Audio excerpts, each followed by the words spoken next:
3 secondes. Ouais. Okay, you can. So Earl De Blonville, you are from the town of Blonville in France. I mean your family, Yes. but you have been living mainly in Australia. You born in Australia? Yes. Yes. And could you tell us a little bit more about your story?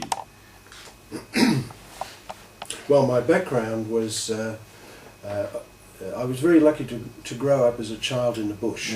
We had no running water, we had no electricity, and really kids just ran wild. And so we had nothing to do except explore the bush. And I think that experience enabled me to become very resilient and self-reliant and really just wonder what was over the next hill. So I became very curious. And that curiosity has sort of led me right through my life. And so I went on to become a mountaineering instructor, teaching rock climbing and mountaineering and kayaking and sailing. And then I went on to lead expeditions, and in 1986 I created and led Australia's first expedition to the Arctic, to East Greenland, which is well known to the French because the French anthropologist Paul-Émile Victor was very active out there. Yes. And one of his later employees was helping me on my expedition as an interpreter. Yes, interesting. And yes, so then I eventually got into the corporate scene and was working on bringing all of my leadership experience to bear coaching senior executives. And that was a very interesting job because what I found was these very senior, expensive, highly experienced executives with pretty senior roles, they knew all about their job, but they knew almost nothing about themselves. There was just an empty space of unconsciousness inside. And so as a coach, my job was to make visible to them of what was really inside, what was driving them, who they were being when they were doing what they were doing. Amazing. So, and I've had some, there are some extraordinary stories of people making great changes or great advancements. Yes. For example, I was recently coaching a senior partner in $1 billion accountancy firm in Australia, and he was their top guy. So he would go out and write $100 million worth of business, and he got the tap to become the new chairman. Now as chairman, he didn't have any billable hours, and he was not out there selling. He had to put away his spears and arrows and bows as a hunter and put on the cloak, the skin cloak, and become the keeper of the tribal wisdom. Now how do you do that? How do you give up the whole orthodoxy around which your life has been built and say, well, we're not going to do that anymore, we're now going to do something else, but I don't know what it is. So it's just like sailing into a fog. You have no idea what's ahead of you. And that takes, before a person can do that, they have to first begin to understand not what they're doing, but who they are being before they begin to do something.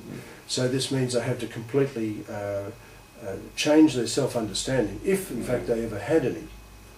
Yes, and that is what you call post-formal leadership. In a way, it is this ability to reinvent ourselves in function of the context, isn't it? Yes. So basically my work now in post-formal leadership is looking at the beingness of the leader, not the doingness. And so this work is going to be profoundly disruptive to a multi-billion-dollar global industry in training leaders at MBA leadership schools. And now these schools have only been around for a few years, and after the Second World War, when America was a very powerful nation, and when the concept of global business just began, they were looking around saying, well, we need more leaders. So how do we get more leaders? There's something wrong with our people. We have to retrain them, like we've got to fix the machinery because it's broken.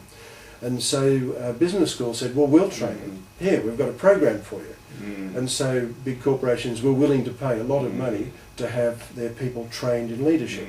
Now this was an externalisation of behaviour without a concomitant internalisation of understanding, of self-knowledge. Yes. So this was all about what they were doing, not who they were being. Yes. It's a wholly mechanistic approach. And the only trouble is that when people get put under pressure, as leadership does, then they're struggling to try and remember, hang on, what was point 4 I studied on day 2, I can't remember. It's all fallen apart. So this stuff is not durable, it's not resilient, it's not reliable, and it's not even concomitant with the individual's way of being. It's just stuff that they learnt. So in my view, the whole business leadership paradigm is a parasite. It's unsustainable, but it's parasitic on the societies in which it operates, and it's we're in danger of this parasite killing the host. Now, what of course has always existed in our societies is cultural leadership. Now, cultural leadership takes many forms. In the old days, when we were hunters and gatherers, the tribal elders would tell stories. So the truth of the tribe, the values of the tribe, the things that we aspired to were embedded in stories of great hunting and so on. So whilst they were good stories, the stories enabled us to remember the values, and it encouraged young men to want to be in the story, to be one of those great heroes. And so this was how leadership was passed on. And so leadership today, in terms of cultural leadership, of course, is led by our great philosophers. Well, France has some, but Germans are all dead, and the British don't have any at all. And as for America, well, you're wasting your time there.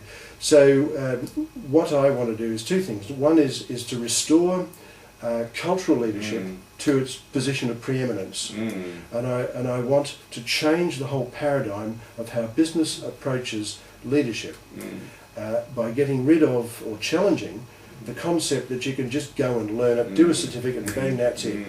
Yes. So so you have an idea even to change yourself completely, your life, move from Australia to East Germany, or to Europe generally, or Europe in general, and open space and even a kind of boat to learn those kind of things to leaders.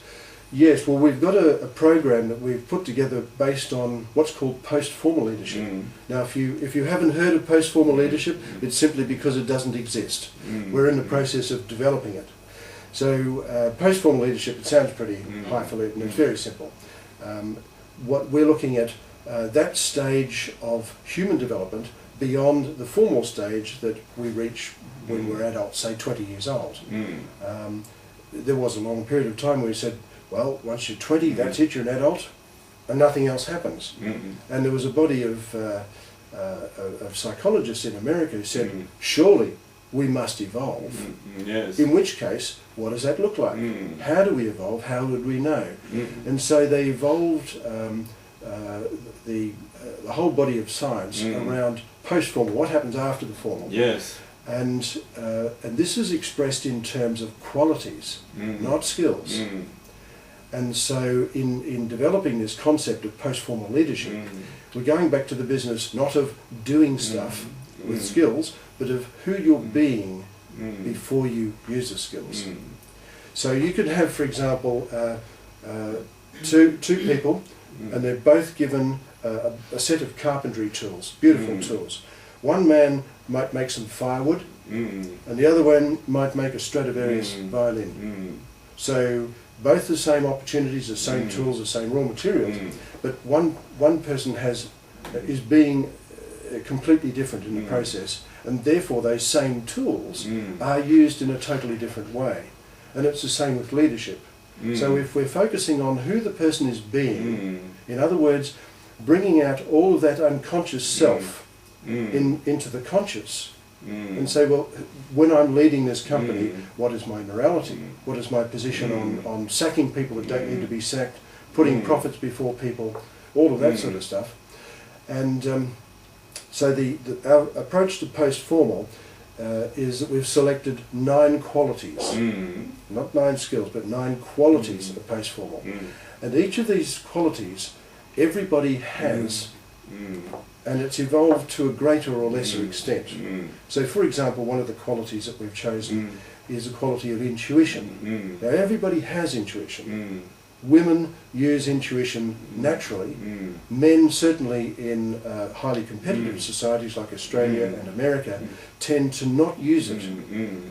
And so they don't know if intuition is guesswork, if they're faking it, if they're really plugged into themselves, and that's why they tend to avoid it, because they live in an evidence-based society. And if you say, I just feel this is the right way to go, somebody's going to say, prove it. Exactly, yeah. Well, so I can't prove it, I just know it. And so we need to move to a new way of being where we understand and value the very things that make us human. Yes. And as part of my PhD research, I'm looking to examine 6 former world leaders and to see if these post-formal qualities occurred in the lives of these 6 leaders, 6 women and 6 men. And I've already interviewed one leader, Vigdis Finnbogadóttir, who was the president of Iceland. And she's famous for bringing together Gorbachev and Reagan to the summit in Reykjavik. And the idea was to eliminate nuclear missiles from Europe. What happened in the long run was the collapse of Russia or of the Soviet Union, and basically a whole new era came in. And I said to Vigdis, how did you get the job of being president of this country? And she said, well, I used to be a theatre director. And she said, I know how to handle men. And so she brought this whole new set of values, this whole approach to life, into this role for which she had no training, no prior qualifications, and no possible idea of the challenges that lay ahead of her. And so she was just, these, what we call post-formal qualities, were flowing good and free, and she simply applied them, and there's a result. Good example. And what are the other 8 post-formal quality? Well, this is restricted information. I don't know that you have security clearance for that. But thank you very much. And we will learn more about your research soon, anyway. Yes, thank you very much.